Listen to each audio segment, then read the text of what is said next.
10 лет назад Юлия Фатхулина стояла у истоков татарского молодежного движения в Тюменской области. Дискотеки с артистами из Казани собирали полные ночные клубы. Настоящая молодежь сменила клубы на камерные залы и воркшоп в Центре татарской культуры. А дискотеки на дискуссии спустя 10 лет Юлия представляет залу не артистов, а социально значимый проект по адаптации воспитанников детских домов в наставничество. Я делилась своим опытом в наставническом проекте.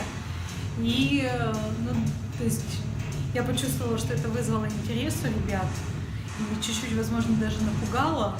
Но что мне нравится, что действительно есть приверженцы. То есть это было действительно около 10 лет назад, и люди остаются в Союзе, продолжают включаться в эти мероприятия, у них есть интерес. Я увидела интересы к проектам наставничества, то есть они так, я думаю, заинтересовались о этих вещах. Поэтому если есть желание, то всегда можно на меня рассчитывать, и я готова поддержать и помочь. Встреча в стиле мидап или разговор с успешным человеком для тюменской молодежи организовал Центр «Эдель». После фатирников, массового катания на льду и дискотек незнакомый формат мероприятия не собрал аншлага. К тому же больше года Союз татарской молодежи находился в полном бездействии. Пришли те, кто готов к изменениям, считает директор молодежного центра «Эдель» Алсу Хафиз. Вообще митап – это такой новый формат для Союза татарской молодежи. У нас прошло за неделю 2 разноплановых мероприятия.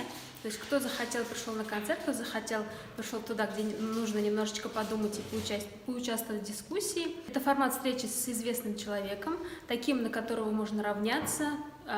У этого человека можно чему-то научиться, возможно, помочь ему в его деятельности. Вот сегодня мы с Юлией Фатхулиной встречаемся. Действительно, в этом проекте, как мне кажется, нужна молодежь, нужна такая молодая, сильная кровь, молодые, сильные люди, которые, возможно, в этот проект тоже втянутся и смогут свой вклад в этот проект наставничества внести.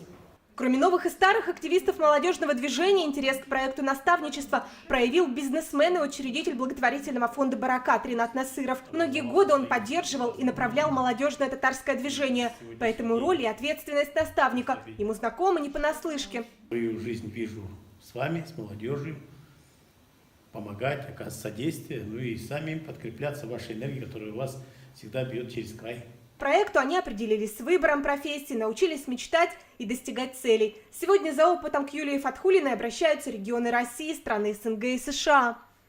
Я как специалист Центра татарской культуры, мы находимся в районе Зарика, это Щербакова 4, строение 11. У нас здесь частный сектор. И семей, которые живут очень тяжело, дети сами по себе растут, они приходят к нам, мы с ними занимаемся.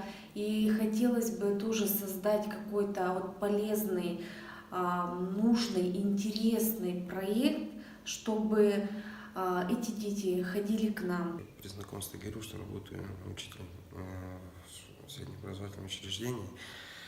И также в постоянном контакте с детьми. И что-то новое решил для себя найти, подчеркнуть вдохновение.